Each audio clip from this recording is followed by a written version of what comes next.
Seat, Hyderabad की seat, जिसे इस बार काफी अहम माना जा रहा है क्योंकि ओवैसी के गढ़ में बीजेपी ओवैसी को हराना चाहती है। माधवीलता यहाँ से चुनावी मैदान में है, उनकी किस्मत का फैसला भी आज ईवीएम में कैद हो रहा है। लेकिन एक नई कंट्रोवर्सी अब माधवीलता के साथ जुड़ गई है और वो कंट्रोवर्सी है मुस्लिम महिलाओं का बुर्का हटाकर, यानी कि नकाब हटाकर उनका चेहरा देखकर वोटर आईडी माधवीलता ने चेक की है।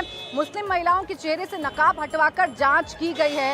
ये इस वक्त की बड़ी खबर आपको बता रहे हैं। देखिए, हैदराबाद में ओवैसी को चुनाव हराने के लिए बीजेपी ने उनके गढ़ में हिंदू फायर ब्रांड नेता यानी कि माधवीलता को मैदान में उतारा है। और जब भी चुनाव प्रचार किया गया, कोशिश यही की गई कि वहां ध्रुवीकरण किया जाए। नवनीत राणा ने चुनाव प्रचार किया, उन्होंने भी असदुद्दीन ओवैसी के बहाई की बात को बताते हुए 15 मिनट वर्सेस 15 सेकंड का जो मामला था उसे कहीं ना कहीं लाने की कोशिश की। और अब जो है माधवीलता के साथ एक नई कंट्रोवर्सी जुड़ गई है और कंट्रोवर्सी ये है कि हैदराबाद में माधवीलता ने बुर्का हटवाकर वोटर की आईडी चेक की है।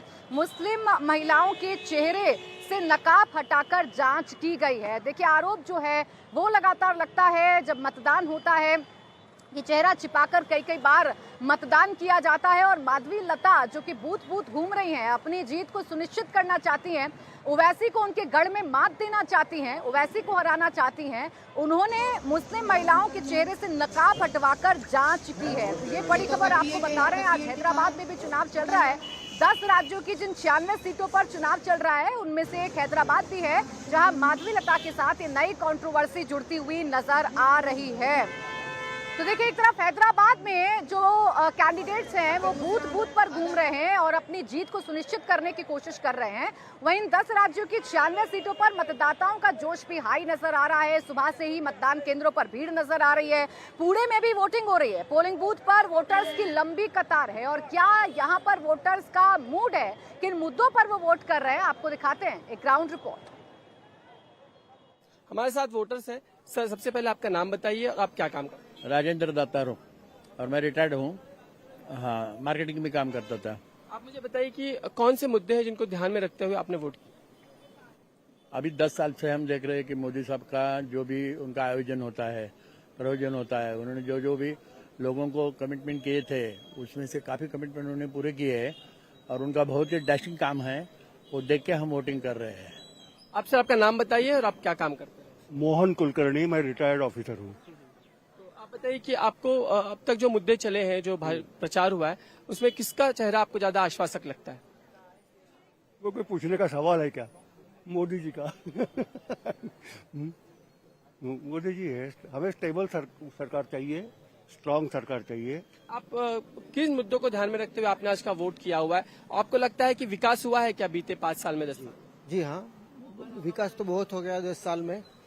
पहले भी विकास होता था लेकिन इतना जोरों से होता नहीं था कि उतना फास्ट नहीं होता था।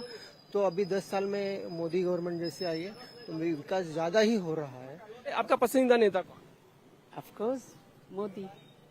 लगता है आपको बीते 5 साल में, 10 साल में डेवलपमेंट हुआ? काफी डेवलपमेंट, पूछने की बात नहीं है। बहुत ही अच्छा, हम बहुत सुरक्षित महसूस कर रहे हैं, बहुत ही अच्छा। सर आप बताइए, आपका नाम क्या, आप क्या काम? राजीव। क्या काम करते हैं?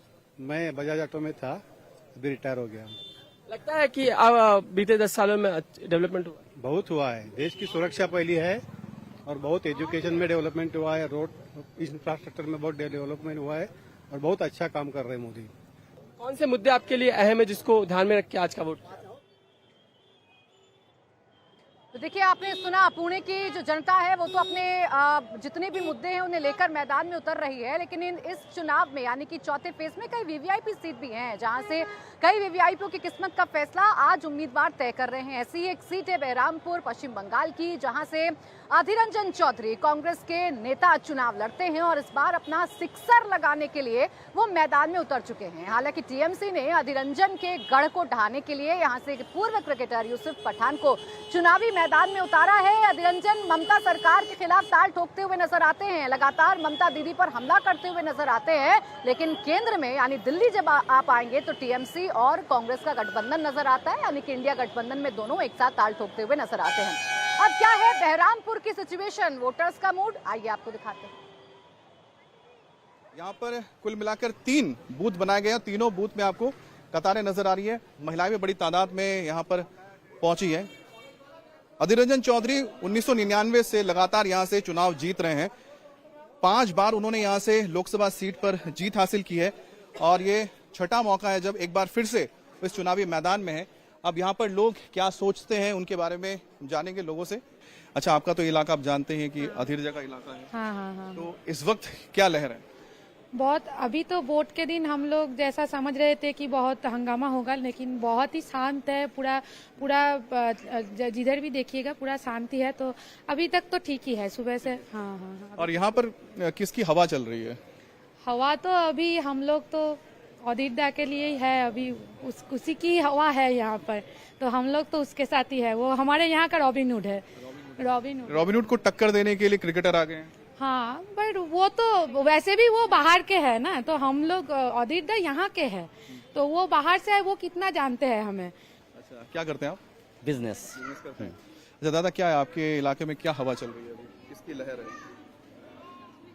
दादाजी अधीर चौधरी लहर है। अच्छा, पठान जो आए हैं, हम लोग अधीर चौधरी पर भरोसा करी।